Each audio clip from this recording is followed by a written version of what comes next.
All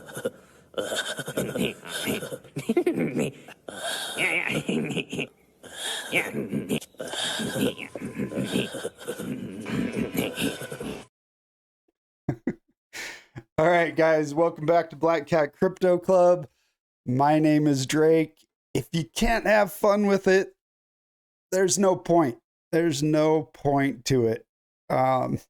So we're going to get into this video today. I'm going to show you guys a theory of mine.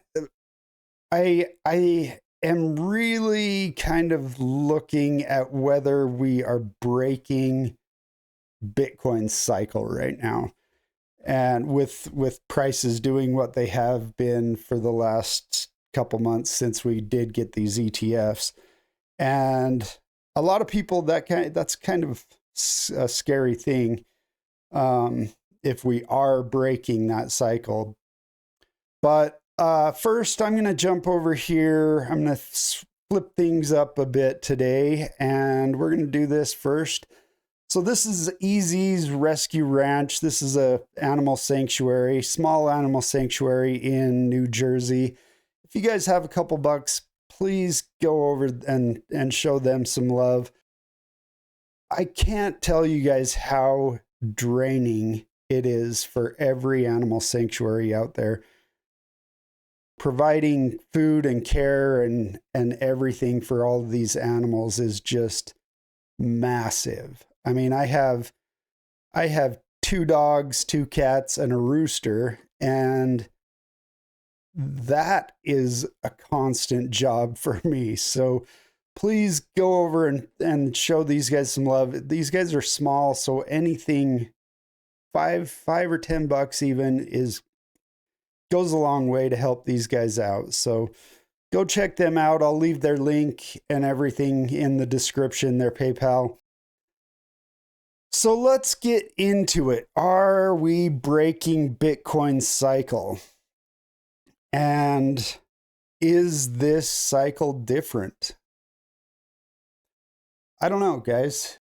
It's hard for me to say. I hear that argument every single cycle. 2017, it was fun because I was finally seeing Bitcoin being mentioned on major networks like CNBC, and they were mainly saying horrible things about Bitcoin, but it was really exciting because Bitcoin was on the news, and everybody was screaming, this time's different. And then last time we had the likes of MicroStrategy coming in to Bitcoin and holding institutional awareness seminars and spreading the word about Bitcoin, and everybody was saying, "Oh, this time's different. We're definitely going to $1 million," and it's never been different. So I'm really skeptical when it comes to the "this time is different" narrative, but there have been some things that definitely are different this time, and I'm going to get into that. But first, I'm going to jump over and show you guys, and I'm just going to go over this cycle with you guys again. So this is Bitcoin's yearly chart. So every bar is 1 year.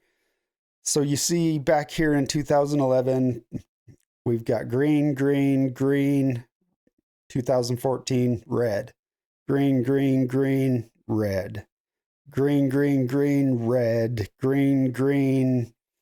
We're gonna be, I mean, come on, guys, we're gonna continue to be green here for sure. Now, are we gonna break this cycle and end early this time? That's the big question. Is 2025 going to end up being the bear market instead of 2026? I don't know. I'm going to show you guys a little bit more. We're going to jump over to the weekly. Okay. So on the weekly, I'm going to show you guys clear back here. right before our last halving. Now, we had this big dip right here. We went from about 10,000 all the way down to under 4,000. So this was a massive dip, over 50%, over 60% even, right before the halving. And this was COVID.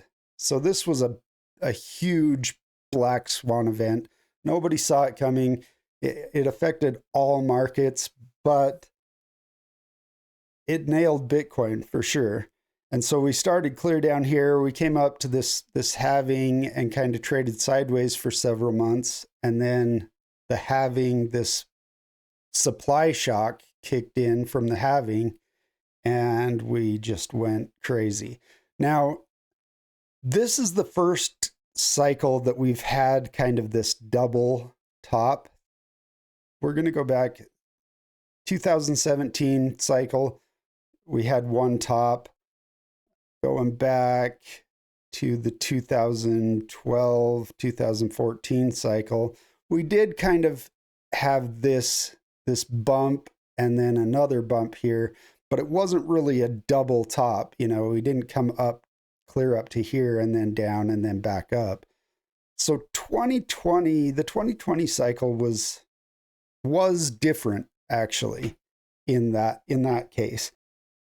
Now, the theory that I've never heard anybody talking about is a lot of people were, in my opinion, really accurately giving some information and calling for $100,000 Bitcoin last time.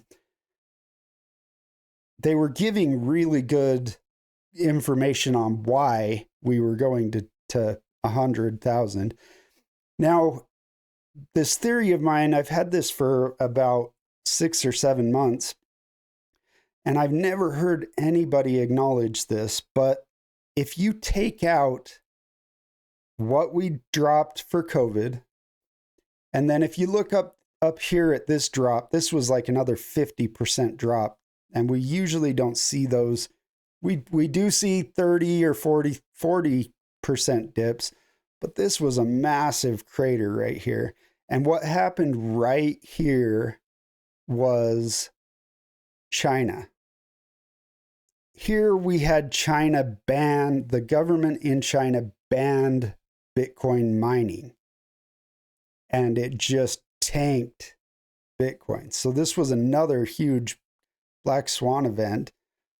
But if you take this dip and just subtract them out, so, you know, you take this price, you put it right here and just act like if this never happened, if China didn't ban Bitcoin mining, if COVID didn't happen, where would we be? And I've run the numbers, and this was about a $6,000 dip. This was about $30,000 or $35,000 dip. But if you do that and you plan it out, we actually end up being, the top should have been, in my opinion, $105,000 last time. So it's right there at what so many people were calling. And then, of course, after the top came in here, we started into this bear market that fourth year. And we had massive things happen in this bear market. Terra Luna happened, where the stable coin depegged from the dollar, and Quan, the Terra Luna guy, I think just kind of made off with a lot of people's money. So we had that. We had all these things collapsing, massive crypto companies just tanking and going bankrupt here. And then down right about here at the very last of this, we saw the FTX thing, where FTX went under and lost $90 billion worth of users' money. So we had some massive things on the way down too. And this is another area where Bitcoin's cycle broke. Because if you look, so this was the high here in 2017. This was about $20,000. We came down after the FTX thing. We went down to about 15,500 or so. And it was the first time in Bitcoin's history that price came down in this bear market further than what the previous high was. So scrolling out, you can kind of see this bear market, we didn't even get close to the previous high. But this bear market, we did come down and get slightly below this last previous all-time high. So in that sense, that cycle was different in that way too. Now, if you take the price of each halving and compare it to the last bull cycle top, what you'll see is at the halving, we were right here in 2020, we were at about $10,000 at the halving, which is half of what this previous high was at $20,000. So let's go back to the previous one. We were at about $600 or $700. So what was this previous high? We are looking at the high being 1,242.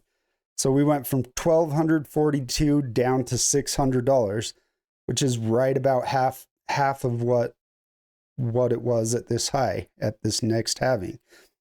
So if that holds, if that bit of the Bitcoin cycle holds, this halving, if you're going to compare it to this all-time high, we really should be at halving, we should be sitting at about 35,000.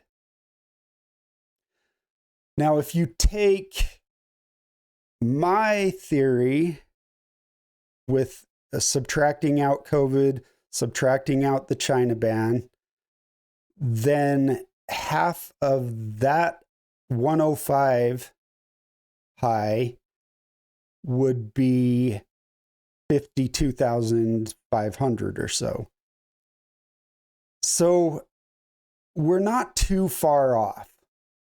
That's, in my theory, that's the one case where we're still on track, because we're not going to go back down from $60,000 right now to 35. I highly doubt that's going to happen. Just to go down to 35,000 at the halving, I don't see that happening. It could. It's not out of Bitcoin's range, right? Bitcoin does some crazy things sometimes, so it could.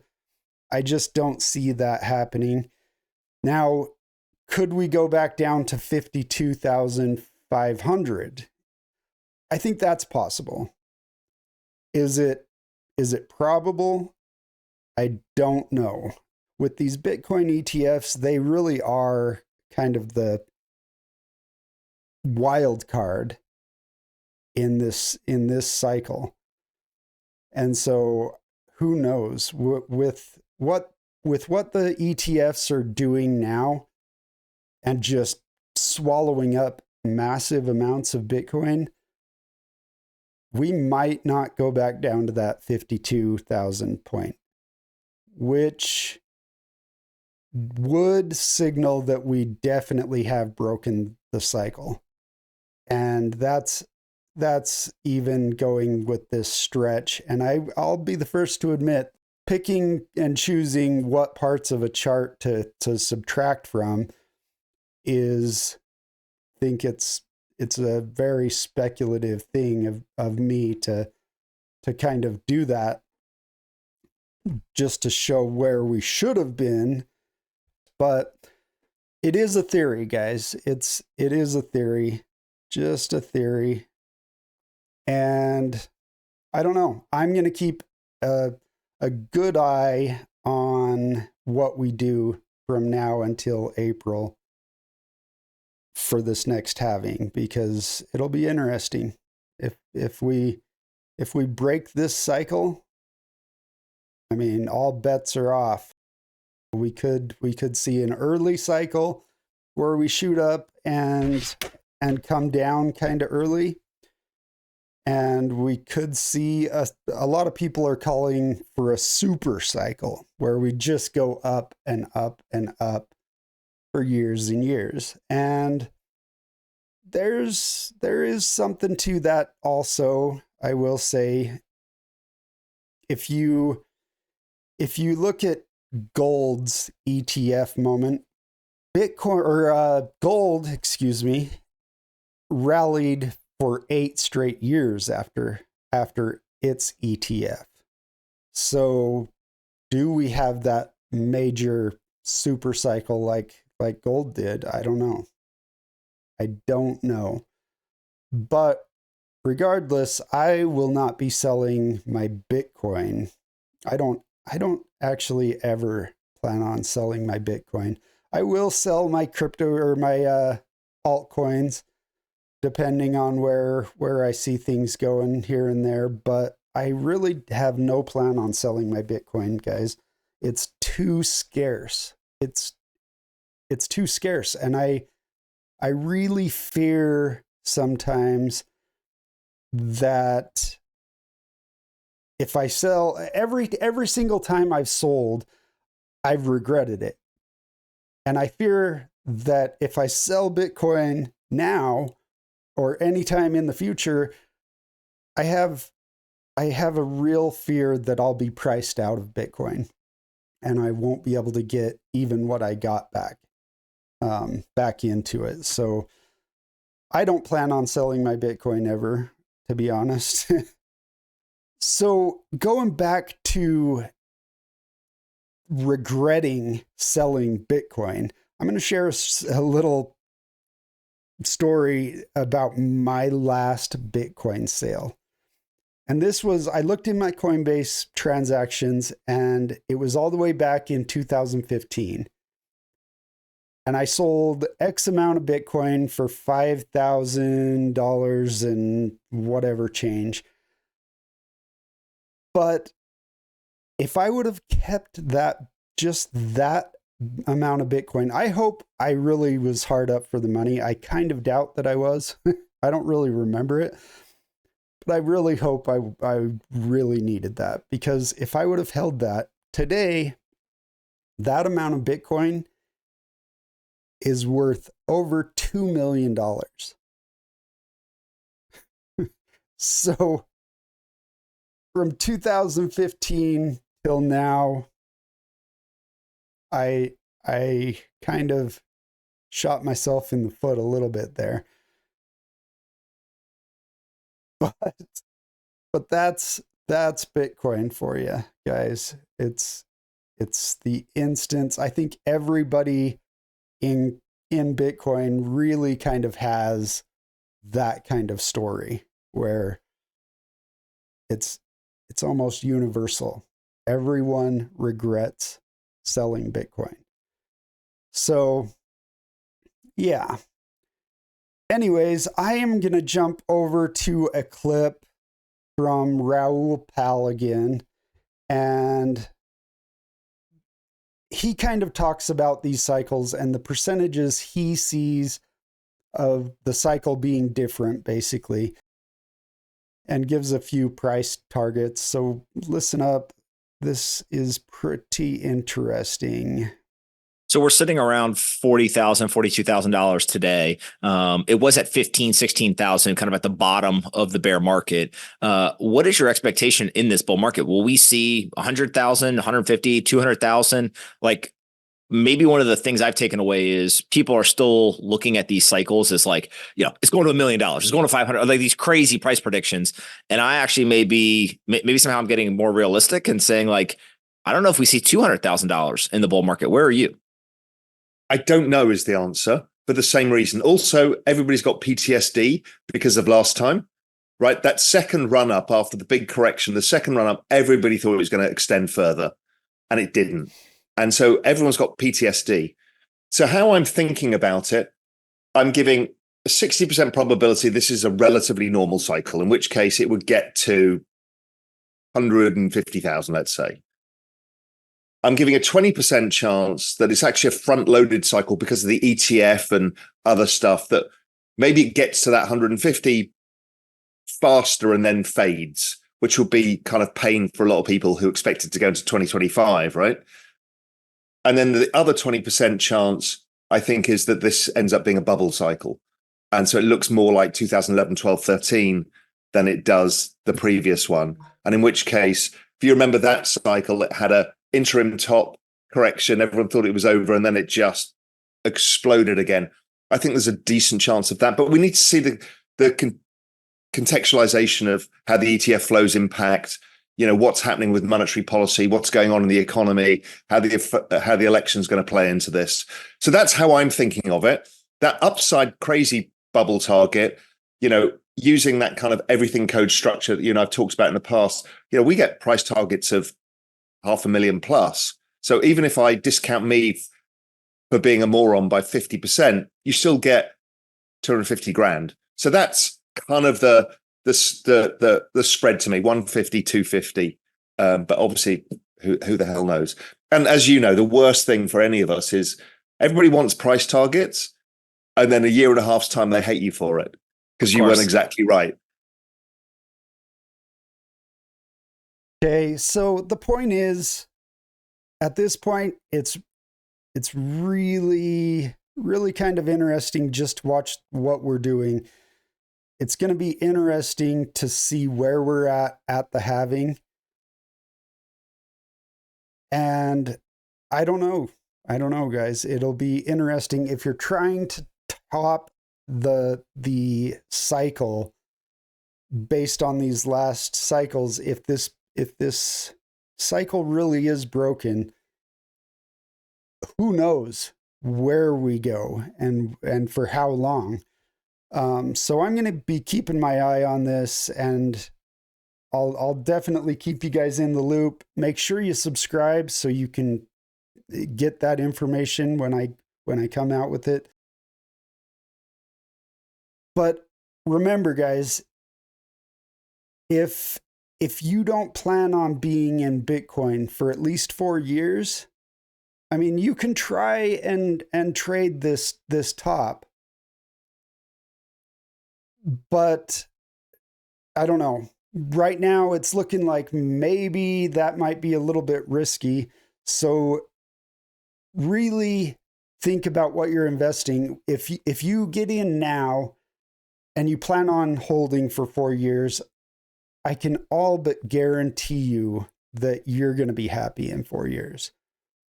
If you get in this thinking that you're going to sell it in a year and a half, that might work out really well if we stay in this cycle that we've been in for so long. If we're not, and you miss it, if you really need that money and need to get out, you might end up taking a bit of a loss. I don't know. The point is really, if you hold for 4 years, you're gonna be happy. I mean, going through those bear markets aren't fun. Last time, a lot of people think this last bear cycle here was the absolute worst we've ever had. And crypto winter was just horrible in 2022.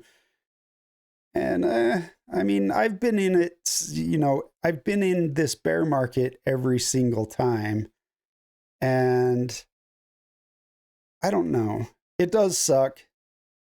I won't downplay that. It's not fun watching what you used to have, you know, 6 months ago just go down 80%. And that's typically what these downsides are. We go from 69,000 down to 15,000, which was about 70 on the high 70s side of a decrease. Back here we saw about an 80% decrease as well, and then this one too was, I think, 75 to 80% drop. So they're definitely not fun. My attitude has always been, I'm not cashing out Bitcoin until I can make major life comfort buys, like buying a house. That was my thing in 2017. I chose to, I saw it right at the top, and I was considering getting out. And I had about $100,000 in Bitcoin during the 17 cycle at the very top. And I saw it and I was like, man, should I just cash this out and put this $100,000 towards my mortgage on my house? And ultimately I decided, why would I sell right now? What, I get to pay off this portion of my house? No.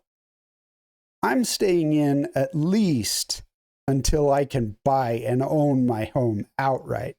So that's what I'm saying is, really, in my opinion, selling Bitcoin, unless you can make these major life improving purchases, comfort of life purchases, like owning your home outright, I've always just kind of shrugged off the bear market, and just because I really believe in this thing. Like, Bitcoin is the future, really.